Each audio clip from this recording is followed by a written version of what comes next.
Choose the word opposite in meaning to the given word. এই যে নিচে যে ওয়ার্ডগুলো দেওয়া আছে এই ওয়ার্ডগুলোর বিপরীত শব্দগুলো আমাদের ফাইন্ড আউট করতে হবে।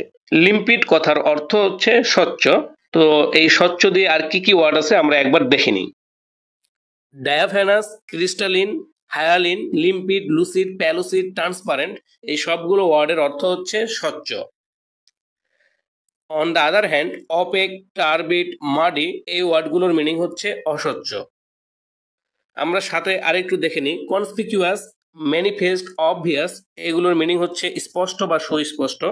আর এই কনসপিকিউয়াসের বিপরীত হচ্ছে ইনকনসপিকিউয়াস, অবসকিউর, আল্টেরিয়র, ডিম, মার্কি, ফুজি, এই ওয়ার্ডগুলোর মিনিং হচ্ছে অস্পষ্ট। এখানে দেখতে পাচ্ছি মিস্টিক্যাল। মিস্টিক্যাল মানে হচ্ছে রহস্যময়, আর যেটা রহস্যময় সেটা কিন্তু স্পষ্ট না, সেই ক্ষেত্রে মিস্টিক্যাল কথাটির অর্থ অস্পষ্টও ব্যবহার করা যাবে। তাহলে আমরা এখানে দেখতে পাচ্ছি লিম্পিড মানে স্বচ্ছ, লুসিড মানেও স্বচ্ছ, অ্যালুসিড মানে স্বচ্ছ, ট্রান্সপারেন্ট মানেও স্বচ্ছ, আর অপেক মানে হচ্ছে অস্বচ্ছ। তাহলে অ্যান্সার হবে কি? অ্যান্সার হবে অপেক। ট্রু, ভ্যাসিলিয়েট। ভ্যাসিলিয়েট কথার অর্থ হচ্ছে ইতস্তত করা বা দ্বিধাগ্রস্ত হওয়া। অপশন এতে আছে হেজিটেট। হেজিটেট মানে দ্বিধা করা, এটা অ্যান্সার হবে না। ডিবেট মানে তর্কাতর্কি করা। ইরিটেট মানে জ্বালাতন করা, তাহলে অ্যান্সার অবশ্যই হবে ডিটারমিন। আর এই ডিটারমিন মানে হচ্ছে নিশ্চিত করে স্থির করা বা সিদ্ধান্তে পৌঁছানো। তো এটার প্রপার অ্যান্টোনিম হচ্ছে ডিটারমিন। 3. অ্যামালগেমেট। অ্যামালগেমেট কথাটার অর্থ হচ্ছে একত্রিত করা, তাহলে এটার বিপরীত শব্দ হবে পৃথক করা। তো অ্যান্সার হচ্ছে এ নাম্বার, সেপারেট, এটাই হচ্ছে অ্যান্সার। আর জেনারেট মানে হচ্ছে সৃষ্টি করা বা উৎপাদন করা, উদ্ভূত করা। ম্যাটেরিয়ালাইজ, ম্যাটেরিয়ালাইজ মানে হচ্ছে বাস্তবে পরিণত করা, মানে কোনো কিছু রূপায়িত করা।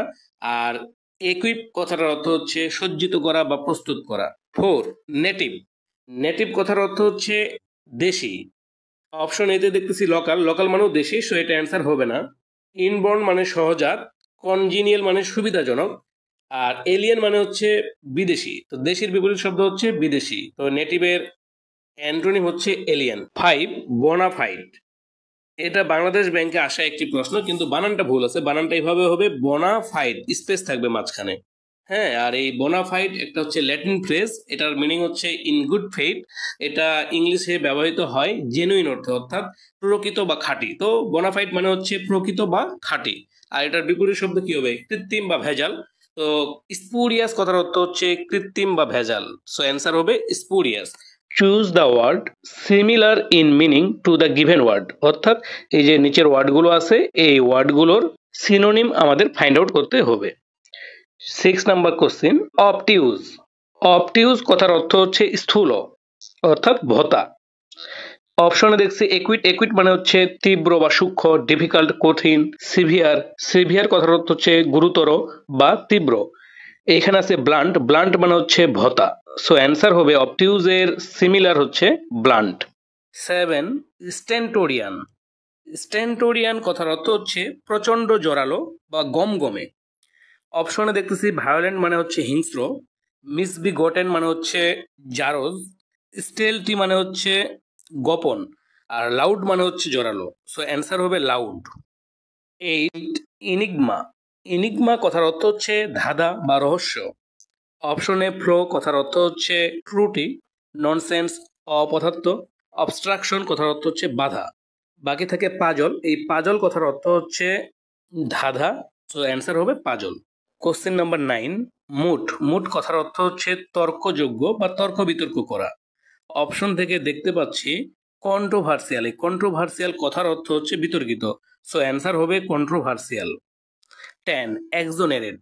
এক্সোনেরেট শব্দটির অর্থ হচ্ছে নির্দোষ প্রমাণ করা, অর্থাৎ মুক্ত করা। এক্সোনেরেটের সিনোনিম গুলো হচ্ছে একুইট, এক্সকালপেট, অ্যাবজলভ। অপশন সিতে দেখতে পাচ্ছি অ্যাবজলভ। অ্যাবজলভ কথার অর্থ হচ্ছে মুক্তিদান করা। আর বাকি অপশনগুলো যেমন মিটিগেট। মিটিগেট মানে কমানো। কনজিউম কথার অর্থ হচ্ছে ভোগ করা। এঙ্গেজ কথার অর্থ হচ্ছে যুক্ত হওয়া। Question number 11, who is the author of Pride and Prejudice? Answer হচ্ছে A, John Austen. 12, he never thought what might come out of it. এটার ট্যাগ কোশ্চেন কি হবে? এইটা সেন্টেন্সটা আছে হি এবং এখানে থট ভি2। সো পাস্ট ইনডেফিনিট নেগেটিভ করলে ডিড নট, অ্যান্সার হওয়ার কথা ডিডেন্ট, বাট এখানে নেভার থাকার কারণে পজিটিভ অ্যান্সার হবে। সো অ্যান্সার হবে এখানে ডিড হি, শূন্য স্থানে বসবে did he, option D. Question number 13, every now and then means. Every now and then মানে হচ্ছে মাঝে মাঝে। অপশন এ তে দেখতেছি অকেশনালি, অকেশনালি মানে হচ্ছে মাঝে মাঝে। সো সঠিক অ্যান্সার হচ্ছে এ, অকেশনালি। রেয়ারলি মানে কদাচিৎ, ফ্রিকুয়েন্টলি মানে বারবার, রেগুলারলি মানে নিয়মিতভাবে। 14, the plural of spectrum is. Spectrum শেষে আছে ইউএম, শেষে ইউএম থাকলে ইউএম উঠে এ হবে। সো অ্যান্সারটা হবে C, spectra. 15, a female administrator is called. এইখানে অ্যাডমিনিস্ট্রেটর কথার অর্থ হচ্ছে প্রশাসক। প্রশ্নটা হচ্ছে যে একজন মহিলা প্রশাসককে কি বলা হয়, মানে জেন্ডার চেঞ্জ করতে হবে। সো এটার অ্যান্সার হবে an administratrix, option D. 16, the child cried for dash mother. এই চাইল্ডের জায়গায় যদি রহিম থাকতো তাহলে রহিমের প্রোনাউন হচ্ছে হি আর হি এর পসেসিভ হচ্ছে হিজ, সেক্ষেত্রে বলতাম রহিম ক্রাইড ফর হিজ মাদার। এখানে রহিমা থাকলে হয়তো Rahima cried for her mother, but এইখানে যেহেতু দ্য চাইল্ড, সে রহিমা হতে পারে রহিমাও হতে পারে। সো এইটার প্রোনাউন হবে ইট আর ইটের পসেসিভ হচ্ছে ইটস। সো অ্যান্সার হবে the child cried for its mother. 17, choose the correct spelling. চারটা অপশনের মধ্যে থেকে কারেক্ট স্পেলিংটা হচ্ছে সি নাম্বার অপশনে আছে অ্যামাচার। অ্যামেচার কথার অর্থ হচ্ছে অপেশাদার। AMATEUR মনে রাখতে হবে, AMATEUR। 18, the army dash divided into two groups. Collective নাউনের পরে যদি কোনো ভার্ব বসে সেই ভার্বটা হবে সিঙ্গুলার ভার্ব, তবে ভাঙ্গন বা বিচ্ছিন্নতা বোঝালে ভার্বটি প্লুরাল হবে। যেহেতু এখানে বিচ্ছিন্নতা বোঝাচ্ছে তাই প্লুরাল ভার্ব হবে। সো অ্যান্সার হবে the army are divided into two groups. তবে একটা জিনিস বিশেষভাবে মনে রাখতে হবে, পুলিশ হচ্ছে কালেকটিভ নাউন, পুলিশের পরে যখন ভার্বটি বসবে এই ভার্বটি সবসময় প্লুরাল ভার্ব হবে। 19, I would live in Australia if I dash citizenship. আমরা জানি কন্ডিশন চারটা আছে, zero condition, first condition, second and third condition. First কন্ডিশনটা হচ্ছে ইফের পরে যদি প্রেজেন্ট ইনডিফিনিট টেন্স হয় তাহলে রেজাল্টটা হবে সাবজেক্ট প্লাস উইল বা ক্যান বা মে প্লাস V1। আর যদি ইফের পরে পাস্ট ইনডিফিনিট টেন্স বসে সেই ক্ষেত্রে রেজাল্টটা হবে সাবজেক্ট প্লাস উড বা কুড বা মাইট প্লাস V1। সো এইখানে দেখতে পাচ্ছি রেজাল্টের ক্ষেত্রে আই উড লিভ, তার মানে উড প্লাস V1। সো এই অপশনে যেটা বসবে সেটা অবশ্যই কি বসবে, V2 বসবে। কেননা কারণ ইফের পরে পাস্ট ইনডিফিনিট বসাতে হবে, পাস্ট ইনডিফিনিট মানে subject plus V2। So option থেকে দেখতে পাচ্ছি গট, গট বসালেই সেটা পাস্ট ইনডিফিনিট হবে। সো অ্যান্সার হবে B. Question number 20, which one is a correct sentence. Option এতে আছে the rice of Barishal is better than Dinajpur, এটা হবে না কারণ কম্পেয়ারটা একুরেট হয় নাই। দ্য রাইস অফ বরিশালের সাথে দিনাজপুরের কম্পেয়ার হয় না, কম্পেয়ার হবে দ্য রাইস অফ দিনাজপুরের। ওকে, বি নম্বরে the rice of Barishal are better, এখানে আর তো হবেই না কারণ দ্য রাইস অফ বরিশাল, এই দ্য রাইসটা হচ্ছে আনকাউন্টেবল নাউন আর আনকাউন্টেবল নাউনের জন্য ভার্বটা বসবে, এই ভার্বটা হবে singular verb. So option B এমনিতেই বাদ।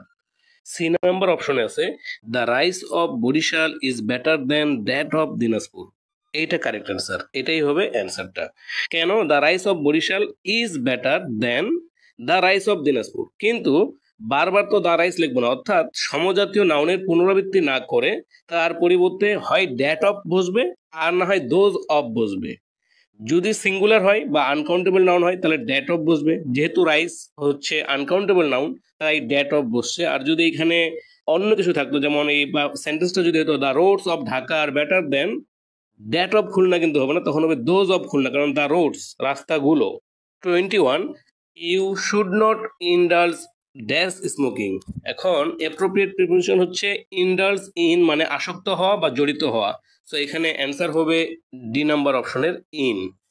22, travelling by plane is far more comfortable than travelling dash horseback. আমরা জানি পায়ে হেঁটে ভ্রমণ করা হলে হয় অন ফুট আর ঘোড়ায় চড়ে ভ্রমণ করা হলে হয় অন হর্সব্যাক।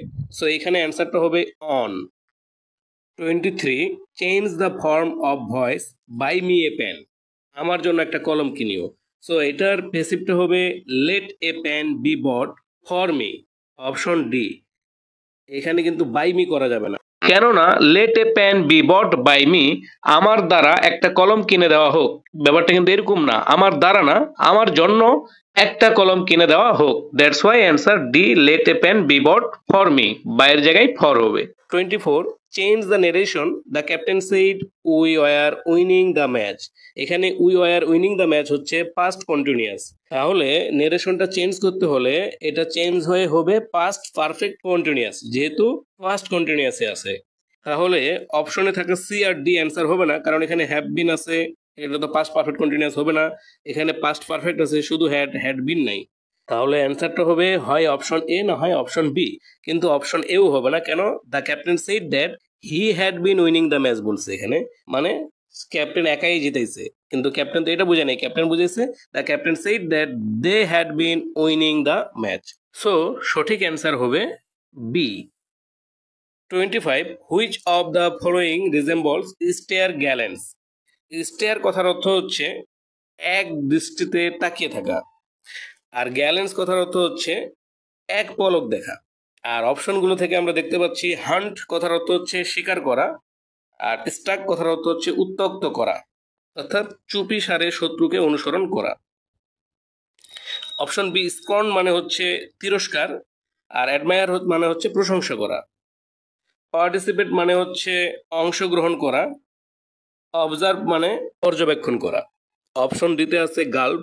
গাল্প কথার অর্থ হচ্ছে ঢোক ঢোক করে পান করা, আর সেপ কথার অর্থ হচ্ছে অল্প অল্প পান করা, অর্থাৎ আস্তে আস্তে পান করা। তো এইখান থেকে আমরা দেখতে পাচ্ছি স্টেয়ার এবং গ্লান্সটা হচ্ছে কি তাকানোর দুটি ধরন। যেমন স্টেয়ারটা হচ্ছে এক দৃষ্টিতে তাকিয়ে থাকা, আর গ্যালেন্সটা হচ্ছে এক পলক দেখা। ঠিক একইভাবে এই গাল্প আর সেপটা হচ্ছে পান করার দুটি ধরন। গাল্প কথাটার অর্থ হচ্ছে ঢোক ঢোক করে পান করা, আর সেপ হচ্ছে আস্তে আস্তে পান করা। সো অ্যান্সার হবে অপশন ডি, গাল্প সেপ।